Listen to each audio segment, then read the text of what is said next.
YouTube community గైడ్లైన్స్కి విరుద్ధంగా మనం videos post చేస్తే యూట్యూబ్ మనకి ఒక వార్నింగ్ అయితే ఇస్తుంది. ఈ వార్నింగ్ అలాగే మన ఛానల్ పేజ్లో కనిపిస్తూ ఉంటే మన ఛానల్ టర్మినేట్ అయ్యే అవకాశం ఉంటుంది. కాబట్టి ఆ వార్నింగ్ని రిమూవ్ ఎలా చేయాలో ఇప్పుడు మనం మన వీడియోలో చూసేద్దాం. ముందుగా మీ మొబైల్ ఫోన్ తీసుకొని వైటీ స్టూడియోని డెస్క్టాప్ మోడ్లో ఓపెన్ చేసుకోండి. ఓపెన్ చేసుకుంటే మీ ఛానల్లో కమ్యూనిటీ గైడ్లైన్స్ వార్నింగ్ ఇస్తే అది ఇక్కడ ఇలా కనిపిస్తుంది. సో దాని మీద క్లిక్ చేసుకోండి. నేను నా ఛానల్లో వితౌట్ వాటర్ మార్క్తో కైన్ మాస్టర్ యాప్ని ఏ విధంగా ఇన్స్టాల్ చేయాలో ఒక వీడియోని అయితే పోస్ట్ చేశాను. దాంట్లో డిజిటల్ వైలెన్స్ ఉన్నందువలన అంటే థర్డ్ పార్టీ యాప్ను ఉపయోగించడం వల్ల సెక్యూరిటీ ప్రాబ్లం వస్తుంది. దాన్ని నేను పోస్ట్ చేయడం వల్ల నాకు వార్నింగ్ అయితే వచ్చింది. సో ఈ విధంగా వార్నింగ్ వస్తే దాన్ని ఏ విధంగా రిమూవ్ చేయాలి ఇప్పుడు తెలుసుకుందాం. సో ఫస్ట్ కంటెంట్ మీద క్లిక్ చేసుకోండి. క్లిక్ చేస్తే మనకి ఇంటర్ఫేస్ ఈ విధంగా అయితే కనిపిస్తుంది. నెక్స్ట్ టేక్ యాక్షన్ మీద క్లిక్ చేయండి. క్లిక్ చేస్తే మనకి ఇంటర్ఫేస్ ఈ విధంగా అయితే కనిపిస్తుంది. ఇక్కడ ఛానల్ వార్నింగ్ దీని మీద క్లిక్ చేసుకోండి. క్లిక్ చేసిన తర్వాత ఇక్కడ బిగిన్ రివ్యూ అని చెప్పేసి ఒక ఆప్షన్ అయితే కనిపిస్తుంది. దాని మీద క్లిక్ చేసుకోండి. క్లిక్ చేస్తే రీడ్ పాలసీస్ అంటే కమ్యూనిటీ గైడ్లైన్స్ సంబంధించిన పాలసీస్ అన్నీ కూడా ఇక్కడ కనిపిస్తాయి. దాని అన్నింటిని కూడా ఒకసారి చదవండి, మీకు అర్థమవుతుంది. ఇక్కడ కమ్యూనిటీ వైలెన్స్ ఎందుకు జరిగింది అనేది ఇక్కడ ఫుల్ డీటెయిల్గా కనిపిస్తుంది. దీన్ని ఒకసారి చదవండి, మీకు అర్థమవుతుంది. ఆ తర్వాత మనం ఏం చేయాలి అంటే కింద నెక్స్ట్ అనే ఆప్షన్ కనిపిస్తుంది. దాని మీద క్లిక్ చేసుకోండి. క్లిక్ చేస్తే ఇంటర్ఫేస్ మనకి ఈ విధంగా అయితే కనిపిస్తుంది. ఇక్కడ ట్రైనింగ్ అనే ఆప్షన్ కనిపిస్తుంది. Take training. సో మనం ఏంటంటే కమ్యూనిటీ గైడ్లైన్స్ విరుద్ధంగా వీడియోస్ పోస్ట్ చేయకూడదు, దాని గురించి ట్రైనింగ్ తీసుకోండి అని చెప్పి ఒక 7 క్వశ్చన్స్ అయితే వీరు మనల్ని అడుగుతారు. సో వాటిని మనం కరెక్ట్గా చేసినట్లయితే ఈ వార్నింగ్ అనేది మనకి వితిన్ 1 మంత్లో రిమూవ్ అయిపోతుంది. ఇప్పుడు ట్రైనింగ్లో భాగంగా నన్ను ఒక క్వశ్చన్ అడిగారు. First question. సో క్వశ్చన్ కేర్ఫుల్గా చదవండి. తర్వాత మీకు తెలిస్తేనే ఆప్షన్ పెట్టండి, తెలియకపోయినా పర్లేదు. ఒకటి రాంగ్ అయితే మరొకటి కరెక్ట్. కాబట్టి నేను పెట్టింది రాంగ్ అయింది. సో నేను ఫస్ట్ ఆప్షన్ సెలెక్ట్ చేసుకున్నాను. ఓకే మీద క్లిక్ చేశాను.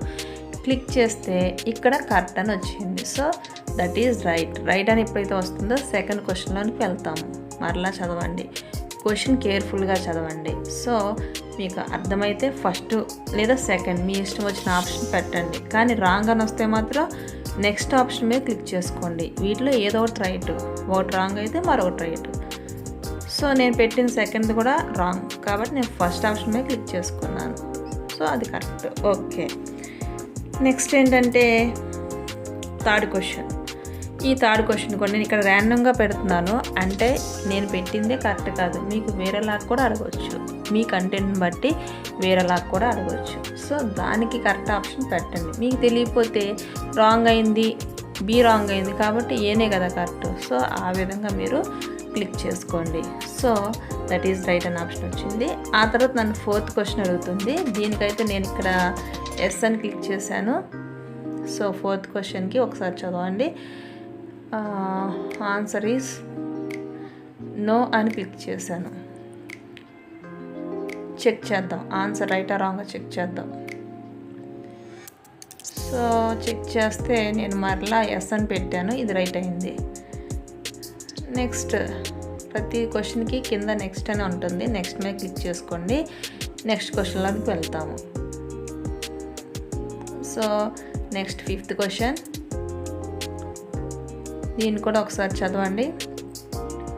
చదివేసి మీకు ఏ ఆన్సర్ అయితే కరెక్ట్ అనిపిస్తుందో దాని మీద క్లిక్ చేసుకోండి, చెక్ చేయండి. So that is right. ఆ తర్వాత నెక్స్ట్ అన్న ఆప్షన్ కింద ఉంటుంది, దాని మీద క్లిక్ చేసుకోండి. నెక్స్ట్ క్వశ్చన్ అనేది డిస్ప్లే అవుతుంది. సో ఇక్కడ క్వశ్చన్ చదవండి, మీకు నచ్చిన ఆన్సర్ చేయండి. నేను పదే రిపీట్ చేస్తున్నాను. క్వశ్చన్ రైట్ అయితేనే మరో క్వశ్చన్లోకి వెళ్తాము. సో ఇక్కడ మనకి ఇచ్చిన ఆప్షన్స్ 2నే కాబట్టి వీటిలో ఏదో ఒకటి క్లిక్ చేస్తాము. ఒకటి రైట్ అయితే ఒకటి రాంగ్. సో ఆ విధంగా మేనేజ్ చేసుకుంటూ మీరు ఆన్సర్స్ అయితే చేయండి. చేసిన తర్వాత ఫైనల్గా మనం కింద కనిపించే నెక్స్ట్ మీద క్లిక్ చేస్తే వాట్ నెక్స్ట్ అని డిస్ప్లే అవుతుంది. సో మనం ఈరోజు ట్రైనింగ్ తీసుకున్నామో, మనం ఎప్పుడైతే ట్రైనింగ్ తీసుకున్నామో అక్కడ నుంచి 3 మంత్స్ లోపు ఈ వార్నింగ్ అనేది రిమూవ్ అయిపోతుంది. ఈ 3 మంత్స్ లోపు మీరు మరలా కమ్యూనిటీ వార్నింగ్ అంటే కమ్యూనిటీకి విరుద్ధంగా ఏమైనా వీడియోస్ పోస్ట్ చేస్తే తర్వాత కమ్యూనిటీ స్ట్రైక్ పడుతుంది. తర్వాత అలాగే కంటిన్యూ అయితే కమ్యూనిటీ స్ట్రైక్ 2 టైమ్స్ పడుతుంది. ఈ విధంగా కంటిన్యూస్గా 3 టైమ్స్ కమ్యూనిటీ స్ట్రైక్ పడితే మీ ఛానల్ అనేది రిమూవ్ అయిపోతుంది. కాబట్టి కేర్ఫుల్గా వీడియోస్ అనేవి కమ్యూనిటీ గైడ్లైన్స్కి విరుద్ధంగా మాత్రం చేయకండి. మన నెక్స్ట్ వీడియోలో కమ్యూనిటీ గైడ్లైన్స్కి విరుద్ధంగా అంటే ఏ టాపిక్స్ మీద వీడియోస్ చేయాలో నేను ఒక వీడియో చేస్తాను. So please watch it.